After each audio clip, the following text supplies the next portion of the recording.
গল্পতরু চ্যানেলে আপনাদের সাথে আছি আমি রাজ। পড়ছিলাম মীর মোশাররফ হোসেনের বিষাদ সিন্ধু উদ্ধার পর্ব। পড়ছি এর তৃতীয় পর্ব। তোমার এ দুর্দশা কেন? কোন কুক্রিয়ার ফলে তোমার এ দশা ঘটিয়াছে? যখন পাপ করিয়াছিলে তখন কি তোমার মনে কোনো কথা উদয় হয় নাই? এখন লোকালয়ে মুখ দেখাইতে এত লজ্জা কেন? খোলো, খোলো, মুখের আবরণ খোলো, দেখি কি হইয়াছে। চিরপাপী পাপ পথে দণ্ডায়মান হইলে হিতাহিত জ্ঞান অনুমাত্র তাহার অন্তরে উদয় হয় না। যেনতেন প্রকারের পাপকূপে ডুবিতে পারিলেই এক প্রকারের রক্ষা পায়, কিন্তু পরক্ষণে অবশ্য আত্মগ্লানি উপস্থিত হয়। পাঠক, লেখনীর গতি বড় চমৎকার। ষষ্ঠ প্রবাহে কোথায় লইয়া গিয়াছি, আবার সপ্তম প্রবাহে কোথায় আনিয়াছি। সম্মুখে পবিত্র রওজা, পুণ্যভূমি মদিনার সেই রওজা। পবিত্র রওজার মধ্যে অন্য লোকের গমন নিষেধ, কথা আপনারা পূর্ব হইতে অবগত আছেন। আর যাহার জন্য উপরের কয়েকটি কথা বলা হইল, সে আগন্তুক কি করিতেছে দেখিতেছেন? সে পাপী, পাপ মোচনের জন্য এখন কি কি করিতেছে দেখিতেছেন? রওজার বহির্ভাগস্থ মৃত্তিকার ধূলি অবনত মুখে মস্তকে মর্দন করিতেছে আর বলিতেছে, প্রভু রক্ষা করো, হে হাবিবে খুদা আমায় রক্ষা করো, হে নুরু নবী হজরত মুহাম্মদ আমায় রক্ষা করো। তুমি ঈশ্বরের প্রিয় বন্ধু, তোমার নামের গুণে নরকাগ্নি নরদেহ নিকটে আসিতে পারে না। তোমার রওজার পবিত্র ধূলিতে শত শত জরাগ্রস্ত মহাব্যাধিগ্রস্ত ব্যক্তি আরোগ্য হইয়া সুকান্তি লাভ করিতেছে। তাহাদের সাংঘাতিক বিষের বিষাক্ত গুণ হ্রাস হইতেছে।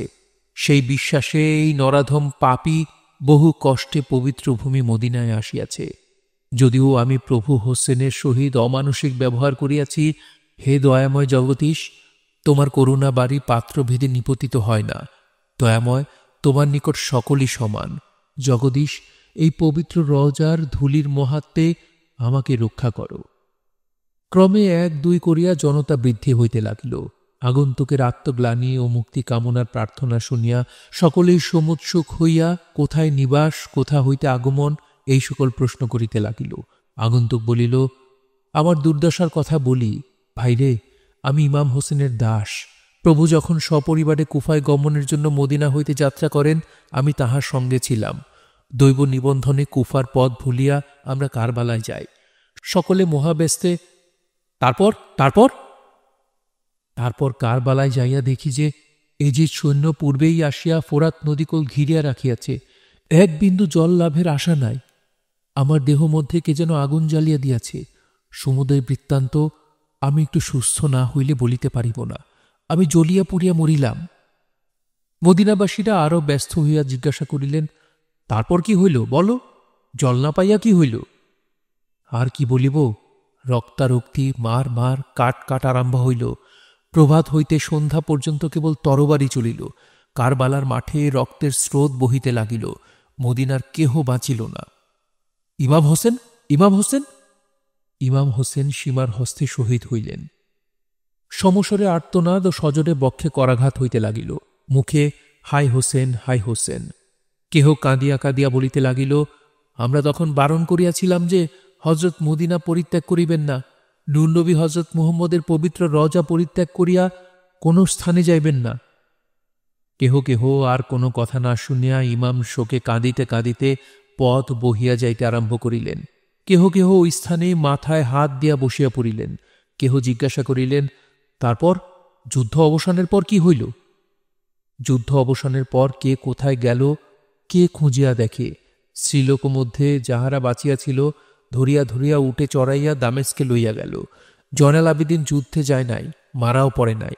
আমি জঙ্গলে পলাইয়াছিলাম। যুদ্ধ শেষে ইমামের সন্ধান করিতে রণক্ষেত্রে শেষে ফোরাত তীরে গিয়া দেখি যে এক বৃক্ষমূলে হোসেনের দেহ পড়িয়া আছে, কিন্তু মস্তক নাই। রক্তমাখা খঞ্জরখানিও ইমামের দেহের নিকট পড়িয়া আছে। আমি পূর্ব হইতেই জানিতাম যে ইমামের পায়জামার বন্ধ মধ্যে বহুমূল্য একটি মুক্তা থাকিত। সেই মুক্তা লোভে দেহের নিকটে গিয়া যেমন খুলিতেছি, অমনি ইমামের বাম হস্ত আসিয়া সজোরে আমার দক্ষিণ হস্ত চাপিয়া ধরিল। আমি মহাভীত হইলাম। সে হাত কিছুতেই ছাড়ে না। মুক্তা হরণ করা দূরে থাকুক, আমার প্রাণ লইয়া টানাটানি। ৭-৫ ভাবিয়া নিকটস্থ খঞ্জর বাম হস্তে উঠাইয়া সেই পবিত্র হস্তে আঘাত করিতেই হাত ছাড়িয়া গেল। কিন্তু কর্ণে শুনিলাম, তুই অনুগত দাস হইয়া আপন প্রভুর সহিত এই ব্যবহার করিলি? সামান্য মুক্ত লোভে ইমামের হস্তে আঘাত করিলি? তোর শাস্তি তোর মুখ কৃষ্ণবর্ণ কুকুরের মুখে পরিণত হোক। জগতেই নরকাগ্নির তাপে তোর অন্তর মর্ম দেহ সর্বদা জ্বলিতে থাকুক। এই আমার দুর্দশা, এই আমার মুখের আকৃতি দেখুন। আমি আর বাঁচিব না, সমুদয় অঙ্গ যেন আগুনে জ্বলিতেছে। আমি পূর্ব হইতেই জানি যে হজরতের রজায় ধুলি গায়ে মাখিলে মহা রোগেও আরোগ্য হয়, জ্বালা যন্ত্রণা সকলই কমিয়া জল হইয়া যায়। সেই ভরসাতেই মহা কষ্টে কারবালা হইতে এই পবিত্র রজায় আসিয়াছি। মদিনাবাসীগণ এই পর্যন্ত শুনিয়াই আর কেহ তাহার দিকে ফিরিয়া চাহিলেন না। সকলেই ইমামের শোকে কাতর হইলেন। নগরের প্রধান প্রধান এবং রাজ সিংহাসন সংস্রবী মহোদয়গণ সেই সময়ে নগর মধ্যে ঘোষণা করিয়া কি কর্তব্য স্থির করিবার জন্য রজার নিকটস্থ উপাসনা মন্দির সম্মুখে মহাসভা আহ্বান করিয়া একত্রিত হইলেন। কেহ বলিলেন, এজিদকে বাঁধিয়া আনি। কেহ বলিলেন, দামেস্ক নগর ছারখার করিয়া দিই। বহু তর্ক বিতর্কের পর শেষে সুস্থির হইল, নায়ক বিহনে সবাই প্রধান। এ অবস্থায় ইহার কোনো প্রতিকারই হইবে না। আমরা মদিনার সিংহাসনে একজন উপযুক্ত লোককে বসাইয়া তাহার অধীনতা স্বীকার করি। প্রবল তরঙ্গ মধ্যে শিক্ষিত কর্ণধার বিহনে যেমন তরি রক্ষা কঠিন, রাজ বিপ্লবের মহা বিপদে একজন ক্ষমতাশালী অধিনায়ক না হইলে রাজ্য রক্ষাও সেইরূপ মহা কঠিন। স্ব প্রাধান্যে কোনো কার্যেরই প্রতুল নাই। সমাগত দলমধ্যে একজন বলিয়া উঠিলেন, কাহার অধীনতা স্বীকার করিব? পথের লোক ধরিয়া কি মদিনার সিংহাসনে বসাইতে ইচ্ছা করেন? মদিনাবাসীরা কোনো অপরিচিত নিজ বংশীয় নিকট নতশিরে দণ্ডায়মান হইবে? প্রভু মোহাম্মদের বংশ এমন কেহ নাই যে তাহাকে সিংহাসনে বসাইয়া জন্মভূমির গৌরব রক্ষা করিব। প্রথম বক্তা বলিলেন, কোনো চিন্তা নাই, মোহাম্মদ হানিফা এখনও বর্তমান আছেন। হোসেনের পর তিনিই আমাদের পূজ্য, তিনিই রাজা। ইহার পর হোসেনের বৈমাত্রেয় ভ্রাতা অনেক আছেন। কারবালার এই লোমহর্ষক ঘটনা শুনিয়া তাহারা কি স্ব সিংহাসনে বসিয়া থাকিবেন? ইহার পর নূর-নবী মুহাম্মদের ভক্ত অনেক রাজা আছেন। এই সকল ঘটনা তাহাদের কর্ণগোচর হইলে তাহারাই কি নিশ্চিন্তভাবে থাকিবেন? এজিদ ভাবিয়াছে কি, মনে করিয়াছে যে হোসেন বংশ নির্বংশ করিয়াছে, নিশ্চিন্তে থাকিবে? তাহা কখনোই ঘটিবে না। চতুর্দিক হইতে সমরানল জ্বলিয়া উঠিবে। আমরা এখনই উপযুক্ত একজন কাসেদ হনুফানগরে প্রেরণ করি। আপাতত মুহাম্মদ হানিফাকে সিংহাসনে বসাইয়া যদি জয়নাল আবেদিন প্রাণে বাঁচিয়া থাকেন, তবে তাহার উদ্ধারের উপায় করি। সঙ্গে সঙ্গে এজিদের দর্প চূর্ণ করিত সকলে আজ প্রতিজ্ঞাবদ্ধ হই। সকলেই এই প্রস্তাবে সম্মত হইলেন। তখনই হনুফানগরে কাসেদ প্রেরিত হইল। প্রথম বক্তা পুনরায় বলিলেন, মোহাম্মদ হানিফা মদিনায় না আসা পর্যন্ত আমরা কিছুই করিব না। শোকবস্ত্র যাহা এক্ষণে অঙ্গে ধারণ করিয়াছি তাহা রহিল। জয়নাল আবেদিনের উদ্ধার, এজিদের সমুচিত শাস্তি বিধান না করিয়া আর এ শোকসিন্ধুর প্রবল তরঙ্গের প্রতি কখনোই দৃষ্টি করিব না। আঘাত লাগুক, প্রতিঘাতে অন্তর ফাটিয়া যাওক, মুখে কিছুই বলিব না, কিন্তু সকলে ঘরে ঘরে যুদ্ধ সাজের আয়োজনে প্রবৃত্ত হও। এই প্রস্তাবে সকলে সম্মত হইয়া সভা ভঙ্গ করিলেন। হোসেন শোকে সকলে অন্তরে কাতর, কিন্তু নিতান্ত উৎসাহে যুদ্ধসজ্জার আয়োজনে ব্যাপৃত রহিলেন। নগরবাসীগণের অঙ্গে দ্বিতল ত্রিতল গৃহদ্বারে এবং গবাক্ষে শোকচিহ্ন। নগরের প্রান্ত সীমায় শোকসূচক ঘোর নীলবর্ণ নিশান উড্ডীয়মান হইয়া জগৎ কাঁদাইতে লাগিল। এদিকে দামেস্ক-নগরে আবার রণভেরি বাজিয়া উঠিল। এজিদের লক্ষাধিক সৈন্য সমর সাজে সজ্জিত হইয়া মদিনাভিমুখে যাত্রা করিল। হানিফার মদিনা আগমনের পূর্বেই সৈন্যগণ মদিনা প্রবেশ পথে অবস্থিত হইয়া হানিফার গমনে বাধা দিবে, ইহাই মারওয়ানের মন্ত্রণা। মোহাম্মদ হানিফা প্রথমেই কারবালায় গমন করিবেন। তৎপর মদিনায় না যাইয়া, মদিনাবাসীদের অভিমত না লইয়া, হজরতের রওজা পরিদর্শন না করিয়া কখনোই দামেস্ক আক্রমণ করিবেন না, ইহাই মারওয়ানের অনুমান। সুতরাং মদিনার প্রবেশ পথে সৈন্য সমবেত করিয়া রাখাই আবশ্যক এবং সেই প্রবেশ পথে হানিফার দর্প চূর্ণ করিয়া জীবন শেষ করাই যুক্তি। এই সিদ্ধান্তই নির্ভুল মনে করিয়া এজিদ মারওয়ানের অভিমতে মত দিলেন। তাই আবার রণভেরি বাজিয়া উঠিল। ওতবে অলিদ দামেস্ক হইতে আবার মদিনাভিমুখে সসৈন্যে চলিলেন। হানিফার প্রাণ বিনাশ কিংবা বন্দী করিয়া দামেস্কে প্রেরণ না করা পর্যন্ত মদিনা আক্রমণ করিবেন না, কারণ মোহাম্মদ হানিফাকে পরাস্ত না করিয়া মদিনার সিংহাসন লাভ করিলে কোনো লাভ নাই, বরং নানা বিঘ্ন, নানা আশঙ্কা। এই যুক্তির উপর নির্ভর করিয়াই ওতবে অলিদ মদিনাভিমুখে যাইতে লাগিলেন। ওতবে অলিদ নির্বিঘ্নে যাইতে থাকুক, আমরা একবার হানিফার গম্যপথ দেখিয়া আসি। কি চমৎকার দৃশ্য! মহাবীর মুহাম্মদ হানিফা অশ্ববগলার সজোরে টানিয়া অশ্বগতি রোধ করিয়াছেন। গ্রীবা বক্র, দৃষ্টি পশ্চাৎ, কারণ সৈন্যগণ কত দূরে তাহাই লক্ষ্য। অশ্ব সম্মুখস্থ পদদ্বয় কিঞ্চিৎ বক্রভাবে উত্তোলিত করিয়া দণ্ডায়মান। এক পার্শ্বে মদিনার কাসেদ। হানিফার চক্ষু জলে পরিপূর্ণ। দেখিতে দেখিতে অর্ধচন্দ্র এবং পূর্ণ তারকা সংযুক্ত নিশান হেলিয়া দুলিয়া ক্রমেই নিকটবর্তী হইল।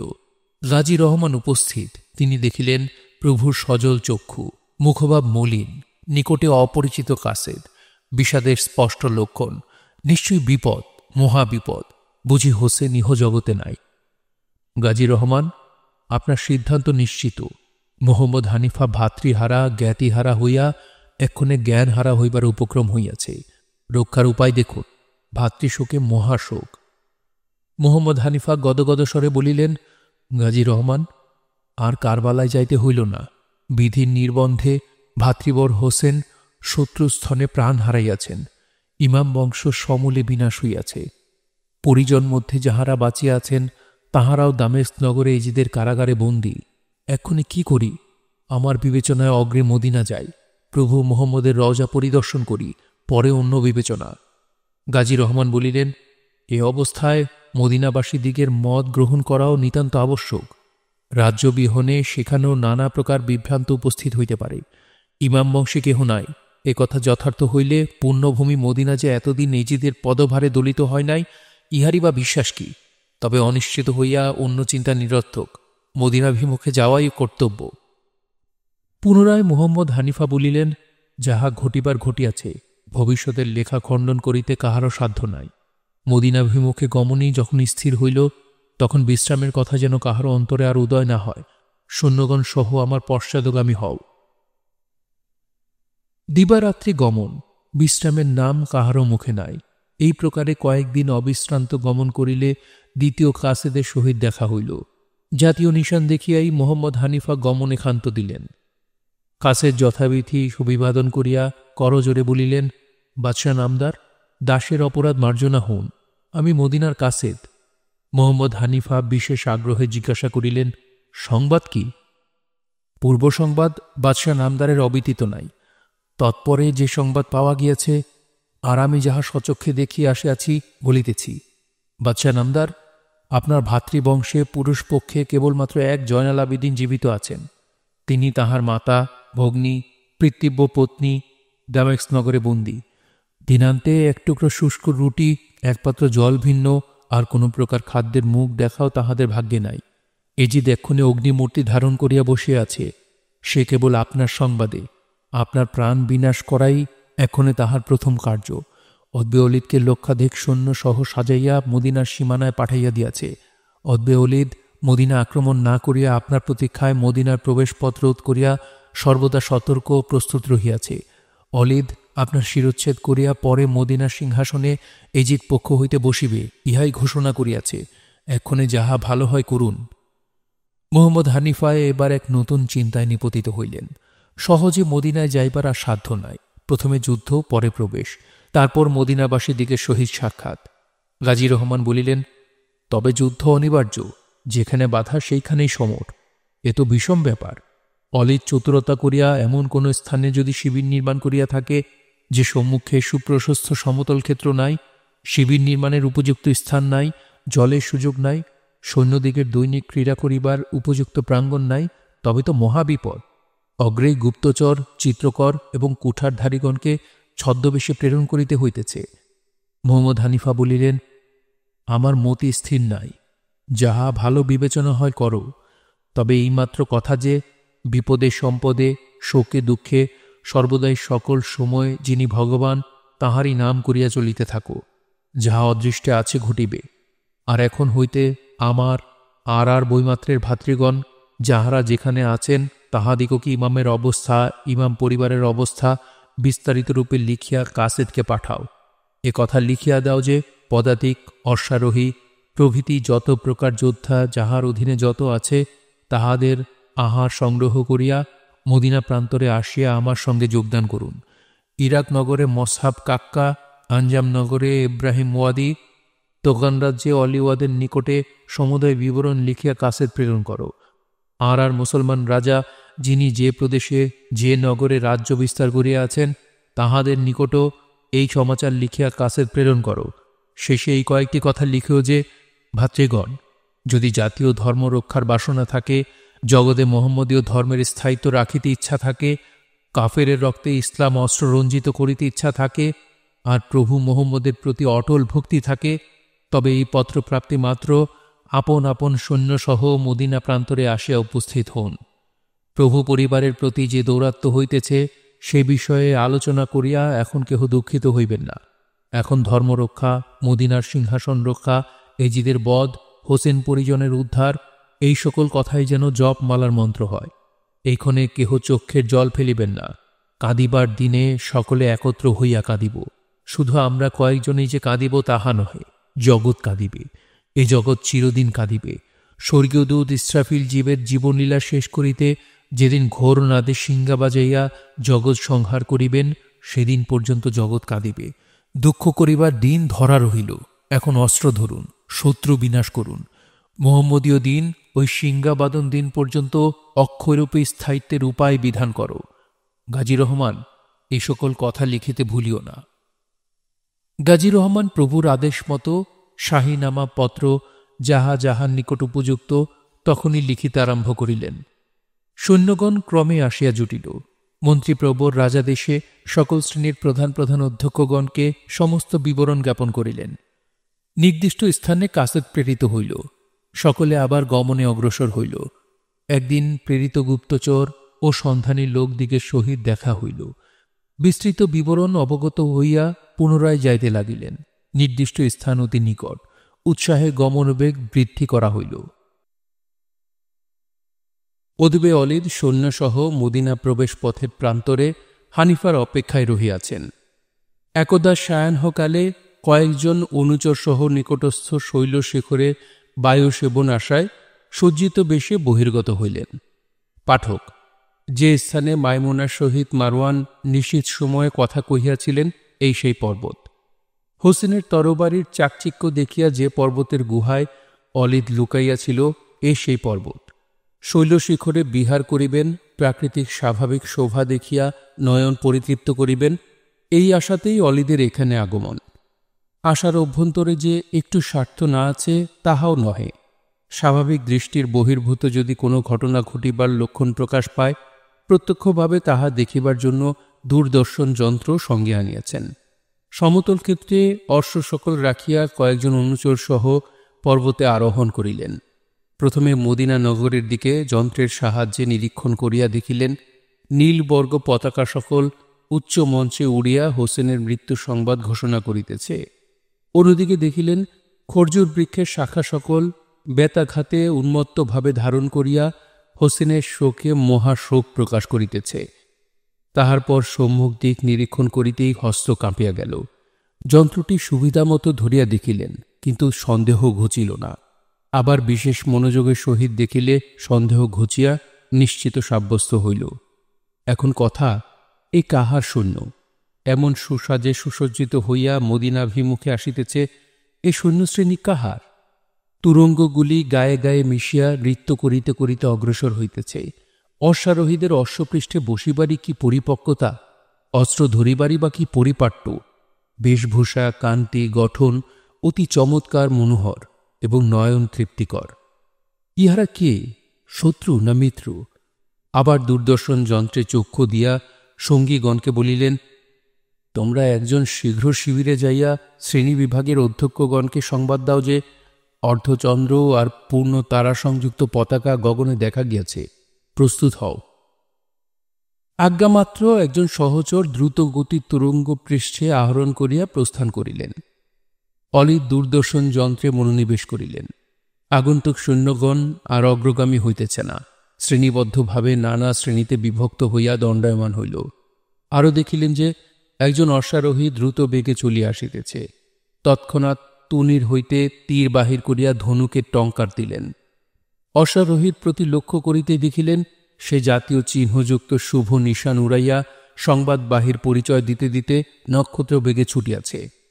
সামরিক বিধির মস্তকে পদাঘাত করিয়া দুদবরের বক্ষ লক্ষ্যে স্বর নিক্ষেপ করিবেন কি উত্তোলিত হস্ত ধনুর্বাণ সহ সংকুচিত করিবেন, এই চিন্তা করিতে করিতে দুদবর পর্বত পার্শ্ব হইতে চক্ষের নিমেষে তাহার শিবিরাভিমুখে চলিয়া গেল। অলিদ চক্ষু ফিরাইয়া কেবল ধাবিত অশ্বের পুচ্ছ সঞ্চালন আর নিশানের অগ্রভাগ মাত্র দেখিলেন। কি করিবেন এখনও কিছুই সাব্যস্ত করিতে পারেন নাই। পরিশেষে তাহার হিংসাপূর্ণ হৃদয় স্থির করিল যে কৌশলেই হোক মোহাম্মদীয়গণকে বিনাশ করাই শ্রেয়। নিশ্চয়ই মুহম্মদ হানিফা মদিনায় আসিতেছে।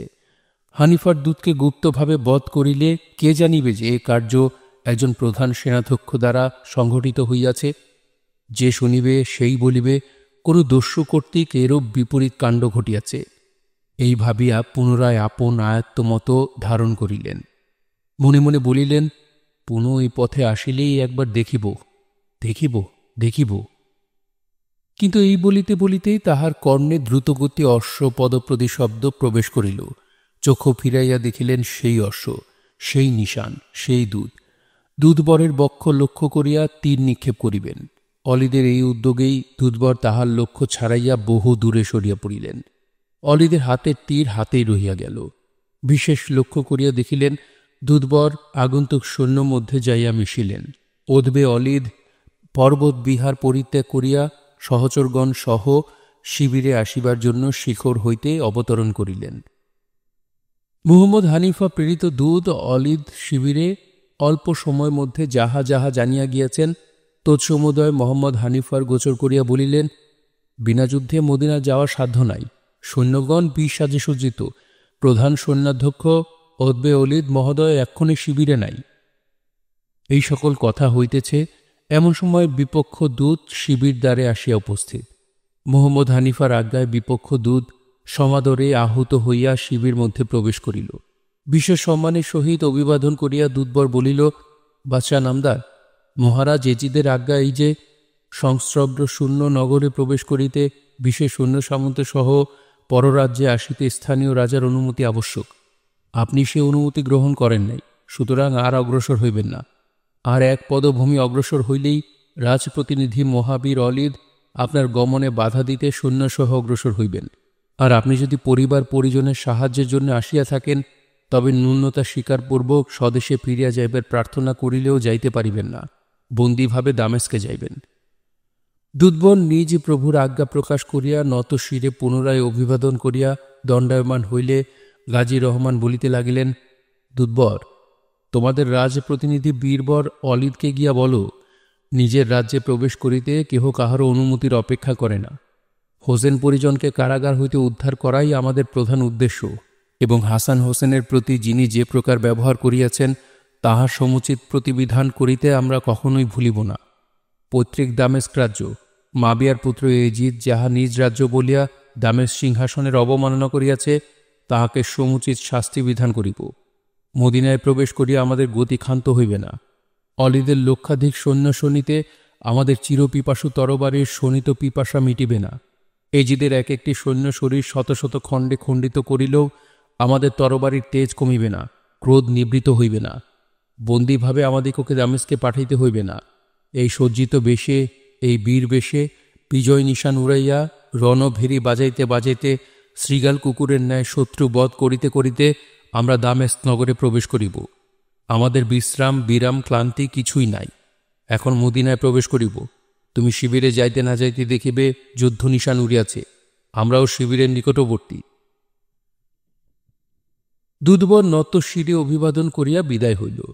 তাহার শিবির হইতে বহির্গত হওয়া মাত্রই সুনীল আকাশে মুহম্মদ হানিফার পক্ষে লোহিত ধ্বজা উড়িতে লাগিল। ঘোর রবে রণভেরি বাজিয়া উঠিল। কাড়া নাকাড়া ও ডঙ্কা ঝাঁঝরি শারদীয় ঘনঘটাকে পরাজিত করিয়া চতুর্দিক আলোড়িত করিয়া তুলিল।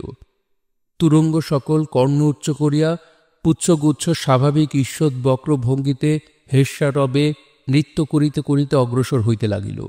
পদাতিক সৈন্যরাও বীর দর্পে পদক্ষেপণ করিতে লাগিল। বহুদূর বিপিয়া প্রতিধ্বনিত হইতে লাগিল। মোহাম্মদ হানিফার অন্তরে ভাতৃবিয়োগ শোক, পরিজনের কারারোধ বেদনা বা জয়নালের উদ্ধার চিন্তার নাম এখন নাই। এখন একমাত্র চিন্তা মদিনায় প্রবেশ ও হজরত নূর নবী মুহাম্মদের রওজা জিয়ারত, ভক্তি দর্শন। কিন্তু মুখের ভাব দেখিয়া বোধ হয় যে তিনি নিশ্চিন্তভাবে সৈন্যশ্রেণীকে উৎসাহের দৃষ্টান্ত, সাহসের আদর্শ ও বীর জীবনের উপমা দর্শন করাইয়া মহানন্দে অশ্ব চালাইয়া যাইতেছেন। এজিদ পক্ষেও সমর প্রাঙ্গণ সীমায় নির্দিষ্ট লোহিত নিশান নীল আকাশে দেখা দিয়াছে। সৈন্যশ্রেণী সপ্তশ্রেণীতে পঞ্চপ্রকার ব্যূহ নির্মাণ করিয়া দণ্ডায়মান হইয়াছে। কোন ব্যূহ চতুষ্কোণ স্থাপিত, কোন ব্যূহ পশুপক্ষীর শরীরের আদর্শে গঠিত। আক্রমণ এবং বাধা উভয়ভাবেই অটল।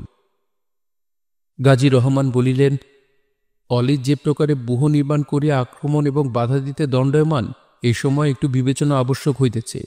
আমাদের সৈন্য সংখ্যা অপেক্ষা বিপক্ষের সৈন্য অধিক, তাহাতে সন্দেহ নাই। সম্মুখ যুদ্ধে আমরা আমবাজির সৈন্যগণ সুদক্ষ। এত অধিক বিপক্ষ সৈন্যের মধ্যে পড়িয়া ব্যূহ ভেদ করিলেও আমাদের বিস্তর সৈন্য ক্ষয় হইবে। কিছুক্ষণের জন্য শত্রুদিগকে দ্বৈরথ যুদ্ধে আহ্বান করাই যুক্তিসঙ্গত।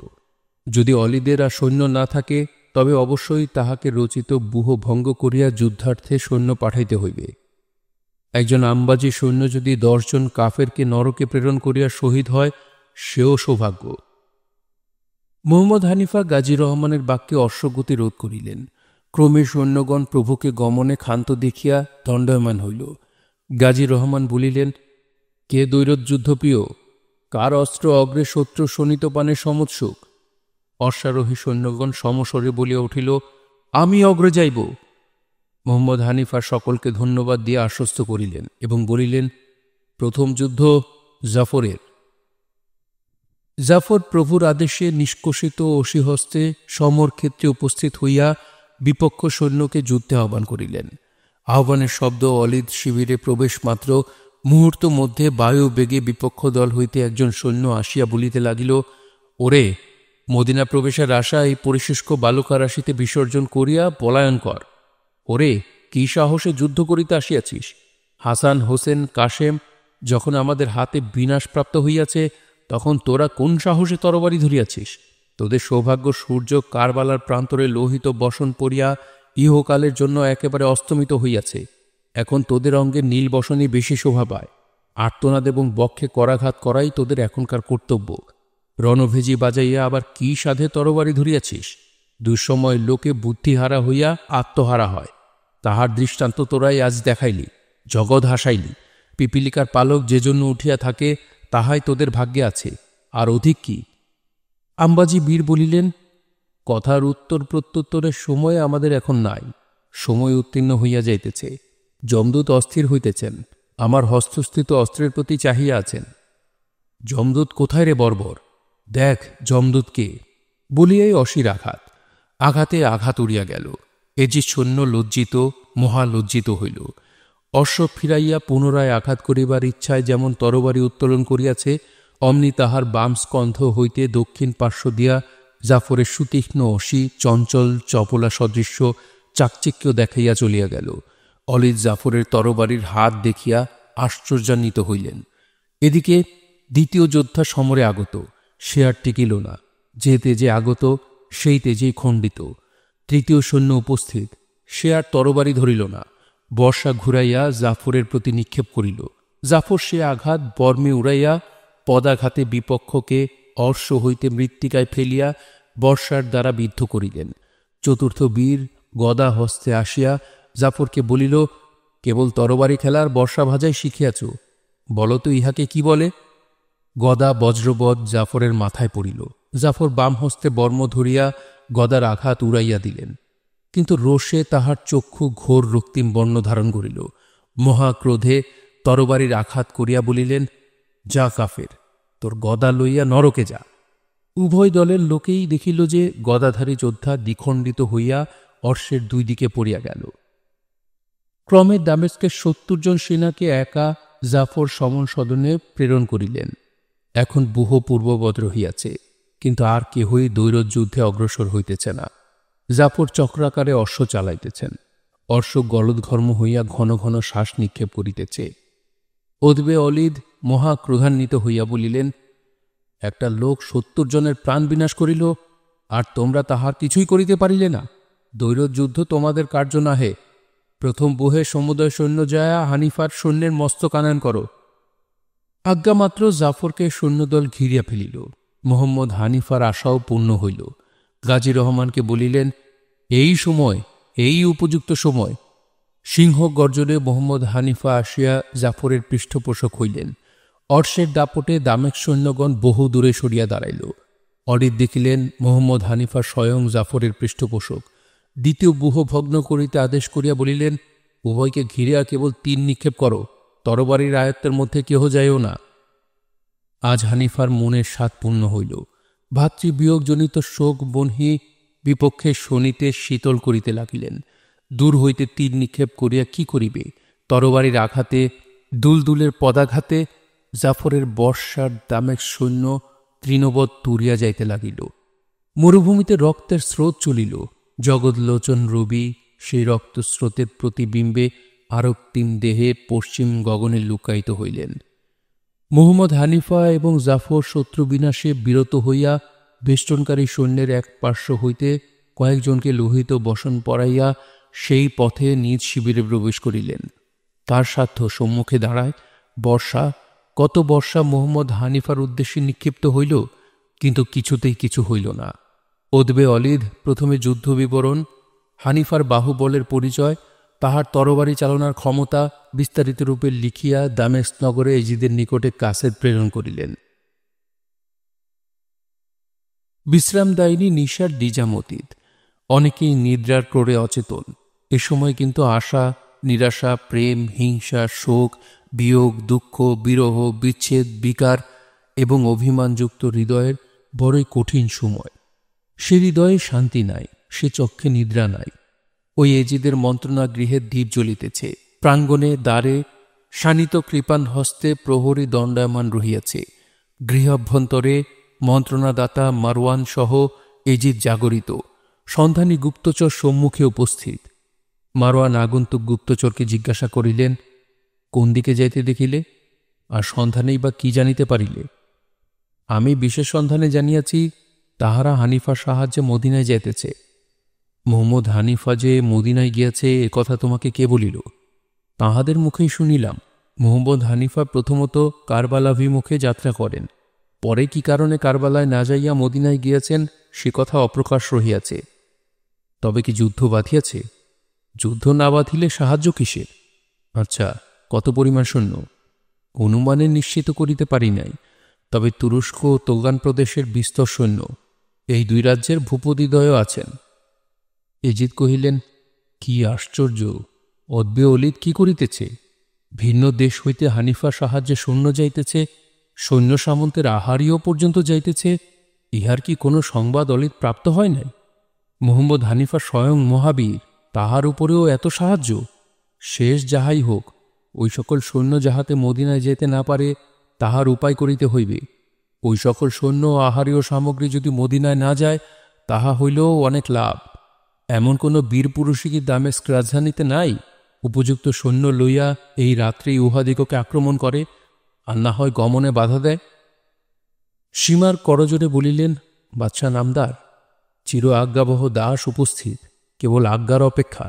যে হস্তে হোসেনের শির কারবালা প্রান্তর হইতে দামেস্কে আনিয়াছি, সে হস্তে তোগানের ভূপতি ও তুরস্কের সম্রাটকে পরাস্ত করা কতক্ষণের কার্য? এজিদের চিন্তিত হৃদয়ে আশার সঞ্চার হইল। মলিন মুখে ঈষৎ হাসির আভা প্রকাশ পাইল। তখনই সৈন্যশ্রেণীর অধিনায়ককে সীমারের আজ্ঞাধীন করিয়া দিলেন। সীমার হানিফার সাহায্যকারীদের বিরুদ্ধে উপযুক্ত সৈন্য লইয়া গুপ্তচর সহ ওই নিশীথ সময়ে যাত্রা করিল। এজিদ বলিলেন, মারওয়ান, মুহাম্মদ হানিফা একাদিক্রমে 100 বর্ষ যুদ্ধ করিলেও আমার সৈন্যবল ক্ষয় করিতে পারিবে না। যে পরিমাণ সৈন্য নগর হইতে বাহির হইবে, তাহার দ্বিগুণ সৈন্য সংগ্রহ করিতে পূর্বেই আদেশ করিয়াছি। ওদিকে যুদ্ধ হোক, এদিকে আমরা জয়নাল আবিদিনকে শেষ করিয়া ফেলি। জয়নাল আবিদিনের মৃত্যু ঘোষিত হইলে হানিফা কখনোই দামেস্ক আসিবে না, কারণ জয়নাল উদ্ধারই হানিফার কর্তব্য কার্য। সেই জয়নালী যদি জীবিত না থাকিবে তবে হানিফার যুদ্ধ বৃথা। দ্বিতীয় কথা, হানিফার বন্দী অথবা মৃত্যু আমাদের পক্ষে উভয় মঙ্গল, কিন্তু যদি জয়নাল জীবিত থাকে আর হানিফাও জয়লাভ করে, তাহা হইলে মহা সংকট ও বিপদ। আজ রাত্রেই হোক কি কাল প্রত্যুষেই হোক জয়নালের শিরোচ্ছেদ করিতে হইবে। আমি ইহাতে অসম্মত নহি, কিন্তু অদ্বে অলিদের কোনো সংবাদ না পাইয়া জয়নাল বধে অগ্রসর হওয়া ভালো কি মন্দ তাহা আজ আমি স্থির করিতে পারিলাম না। জয়নাল মদিনার সিংহাসনে বসিয়া দামেস্ক সিংহাসনের অধীনতা স্বীকারপূর্বক কিছু কিছু কর যোগাইলে দামেস্ক রাজ্যের যত গৌরব, হোসেন বংশ একেবারে শেষ করিয়া একচ্ছত্র রূপে মক্কা মদিনার রাজত্ব করিলে কখনো তত গৌরব হইবে না। সে কথা যথার্থ, কিন্তু তাহাতে সন্দেহ অনেক, কারণ জয়নাল প্রাণ রক্ষার জন্য আপাতত আমার অধীনতা স্বীকার করিলেও করিতে পারে, কিন্তু সে যে বংশের সন্তান তাহাতে কালে তাহার পিতা পিতৃব্য এবং ভাতৃগণের দাদ উদ্ধার করিতে বদ্ধপরিকর হইয়া আমার বিরুদ্ধে যে যুদ্ধ করিবে না, ইহা আমি কখনো বিশ্বাস করিতে পারি না। যাহা হোক মহারাজ, জয়নাল বধ বিশেষ বিবেচনা সাপেক্ষ। আগামীকাল প্রাতে যাহা হয় করিব। এজিদের গুপ্তচরের অনুসন্ধান যথার্থ। তোগান ও তুরস্ক ভূপতিদ্বয় সসৈন্য মোহাম্মদ হানিফার সাহায্যে মদিনাভিমুখে যাইতেছেন এবং দিনমণি অস্তাচলে গমন করায় ক্ষান্ত দিয়া বিশ্রাম সুখ অনুভব করিতেছেন। প্রহরীগণ ধনু হস্তে শিবির রক্ষার্থে দণ্ডায়মান। শিবিরের চতুর্দিকে আলোকমালা সজ্জিত। ভূপতিগণ স্ব নিরূপিত স্থানে অবস্থিত। শিবির মধ্যে বিশ্রাম, আয়োজন, রন্ধন, কথোপকথন, স্বদেশ বিদেশের প্রভেদ, জলবায়ুর গুণাগুণ, দ্রব্যাদির মূল্য এবং আচার ব্যবহারের আলোচনা, নানা প্রকার কথা ও আলাপের স্রোত চলিতেছে। ওদিকে সীমার সসৈন্য মহাবেগে আসিতেছে। সীমারের মনে আশা অনেক। হোসেনের মস্তক দামেস্কে আনিয়া পুরস্কার পাইয়াছে, আবার এই বৃহৎ কার্যে কৃতকার্য হইতে পারিলে বিশেষ পুরস্কার লাভ করিবে। ক্রমে মান মর্যাদা বৃদ্ধির সহিত পদবৃদ্ধির নিতান্তই সম্ভাবনা। যদি বিপক্ষ দলের সহিত দেখা হয় তবে প্রকাশ্যভাবে যুদ্ধ করিবে কি নিশাচর নরপিশাচের ন্যায় গুপ্তভাবে আক্রমণ করিবে, এই চিন্তাও অন্তরে উদয় হইতেছে। কি করিবে? আজ মহারাজ এজিদের সৈন্যাধ্যক্ষের পরিচয়ে দণ্ডমান হইবে কি দস্যু নামে জগৎ কাঁপাইবে, এ পর্যন্ত মীমাংসা করিতে পারে নাই।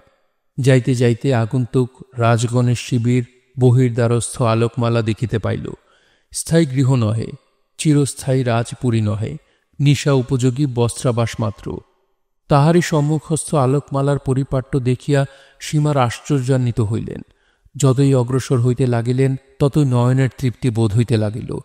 শিবিরের চতুর্পার্শ্বেই প্রহরী, হস্তে তীরধনু। বিশেষ সতর্কতার সহিত প্রহরীরা আপন আপন কার্য করিতেছে। সাবধানের মান নাই। সীমারের পথপ্রদর্শক গুপ্তচরদিগের হস্তস্থিত দীপশিখা শিবিররক্ষীদিগের চক্ষে পড়িবা মাত্র তাহারা পরস্পর কি কথা বলিয়া সরাসনে বাণ যোজনা করিল। সীমার দলের দক্ষিণ ও বাম পার্শ্ব দিয়া সমযোগে দুইটি স্বর বজ্র শব্দে চলিয়া গেল। পাষাণ হৃদয় সীমারের অঙ্গ শিহরিত হৃদয় কাঁপিয়া উঠিল। ক্রমে সুতীক্ষ্ণ বাণ উপর্যুপরি সীমার সৈন্য মধ্যে আসিয়া পড়িতে লাগিল। শিবির মধ্যে সংবাদ রটিয়া গেল যে দস্যুদল অগ্নি জ্বালিয়া শিবির লুণ্ঠন করিতে আসিয়াছে। তাহাদের যে প্রকার গতি দেখিতেছি, অল্প সময়ের মধ্যে শিবির আক্রমণ করিবে। সকলেই অস্ত্র শস্ত্রে প্রস্তুত হইলেন। তাহাদের প্রজ্বলিত আলোক আভায় অস্ত্রের চাকচিক্য, অস্ত্রের অবয়ব, সৈন্যের সজ্জিত বেশ সকলেই দেখিতে লাগিলেন, কিন্তু তমময়ী নিশার প্রতিবন্ধকতায় নিশ্চয় রূপে নির্ণয় করিতে পারিলেন না দস্যু কি রাজসৈন্য। গুপ্ত সন্ধানীরাও সন্ধান করিয়া কিছু স্থির করিতে পারিলেন না। মহাসংকট। সীমারের দুইটি চিন্তার একটি নিষ্ফল হইল। দস্যুভাবে আক্রমণ করিতে আর সাহস হইল না। প্রকাশ্যভাবে আক্রমণ করিবে স্থির করিয়া রণবাদ্য বাজাইতে আরম্ভ করিল। আর সন্দেহ কি, আগন্তুক সৈন্যদল জনৈক দূত পাঠাইয়া তত্ত্ব জিজ্ঞাসুর অভিমত হইলে কাহারও কাহারও অমত হইল। তাহারা বলিলেন, এই দল প্রথমে দস্যুভাবে, শেষে প্রকাশ্য রণবাদ্য বাজাইয়া আসিয়াছে। ইহাদিগকে বিশ্বাস নাই। সমর পদ্ধতির চিরপ্রচলিত বিধি এই আগন্তুক শত্রুর নিকট আশা করা যাইতে পারে না। এই দলের অধিনায়ক খ্যাতনামা বীর হইলেও এইক্ষণে তিনিও নিতান্ত নীচ প্রবৃত্তির পরিচয় দিয়াছেন। অতএব কখনোই উহার নিকট দূত পাঠানো কর্তব্য নহে। শিবিরস্থ প্রায় সকল লোকই দেখিলেন যে আগন্তুক দল ক্রমে 3 দলে বিভক্ত হইয়া দক্ষিণ ও বামে 2 দল চলিয়া গেল। একদল স্থিরভাবে যথাস্থানে দণ্ডমান রহিল। নিশীথ সময়ে যুদ্ধ কি ভয়ঙ্কর! শিবিরস্থ মন্ত্রীদল মন্ত্রণায় বসিলেন। শেষে সাব্যস্ত হইল এক্ষণে কেবল আত্মরক্ষা। নিশাবসান হইল, চক্ষে দেখিয়া যাহা বিবেচনা হয় যুক্তি করিব। তবে রক্ষীরা আত্মরক্ষা ও শত্রুগণের আক্রমণে বাধা জন্মাইতে কেবল তীরধনুকে যাহা করিতে পারে তাহাই করুক। নিশাবসান না হইলে অন্য কোনো প্রকারের অস্ত্র ব্যবহার করা হইবে না। যতক্ষণ প্রভাত বায়ু বহিয়া না যায় ততক্ষণ পর্যন্ত অবিশ্রান্ত তীর চলিতে থাকুক। ইহারা কে, কেন আমাদের সহিত যুদ্ধ করিতে আসিল, তাহার এ পর্যন্ত কোনো সন্ধান পাওয়া যায় নাই। সন্ধান না লইয়া শত্রু বল না বুঝিয়া আক্রমণ বৃথা।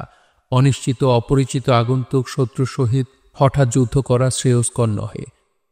সীমার প্রেরিত সৈন্যদল দুই পার্শ্ব হইতে অগ্রসর হইতে হইতে পুনঃ একত্র মিলিয়া অর্ধচন্দ্রাকৃতিভাবে শিবিরাভিমুখে যাইতে লাগিল। ক্রমেই অগ্রসর, ক্রমেই আক্রমণের উদ্বেগ। এ যুদ্ধ দেখে কে? এ বীরগণের প্রশংসা করে কে? সীমারের বাহাদুরের যশগান মুক্ত কণ্ঠে গায় কে? জাগে নক্ষত্র, জাগে নিশা, জাগে উভয় দলের সৈন্যদল, কিন্তু দেখে কে? সীমার দল এবং তাহার অর্ধচন্দ্রাকৃতি দল অগ্রসরে ক্ষান্ত হইল। আর পদবিক্ষেপে সাহস হইল না। শিবিরের চতুর্দিক হইতে অনবরত তীর আসিতে লাগিল। সীমার পক্ষেও বিস্তর সৈন্য তীরাঘাতে হত আহত হইয়া ভগ্নোৎসাহ হইয়া পড়িল। উভয় দলই দুই হস্তে নিশা দেবীকে তাড়াইয়া উষার প্রতীক্ষা করিতেছে। গগনের চিহ্নিত নক্ষত্র প্রতিও বারবার চক্ষু পড়িতেছে। দেখিতে দেখিতে শুকতারা দেখা দিল। শিবির রক্ষী দিগের তীরও তুনিরে উঠিল, কারণ প্রভাতীয় উপাসনার সময় প্রায় সমাগত। এ সময় অস্ত্র ব্যবহার নিষিদ্ধ। বিপক্ষ দল তীর নিক্ষেপে ক্ষান্ত হইল। সীমার সৈন্য এক পদ ভূমি অগ্রসর হইতে সাহসী হইল না। সীমারের জ্বলন্ত উত্তেজনা বাণীতেও তাহাদের হস্তপদ আর উঠিল না। সকলেরই প্রভাতের প্রতীক্ষা। শিবিরস্থ মন্ত্রীদল দেখিতেছেন শিবিরের চতুর্দিকেই বিপক্ষ সৈন্য। আপনারা এক প্রকার বন্দী। এ আগন্তুক শত্রুর হস্ত হইতে পরিত্রাণ না পাইলে মদিনা যাওয়া কঠিন। উভয় দলই উষাদেবীর প্রতীক্ষায় দণ্ডায়মান।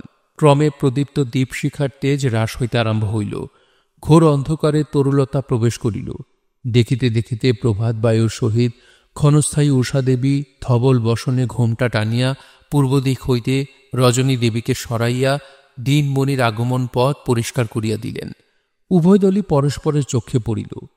সীমার পক্ষ হইতে জনৈক অশ্বারোহী সৈন্য দ্রুত বেগে শিবিরের নিকট আসিয়া বলিতে লাগিল, তোমরা যে উদ্দেশ্যে যেখানে যাইতেছ ক্ষান্ত হও। যদি প্রাণের আশা থাকে গমনে ক্ষান্ত হও, আর যাইতে পারিবে না।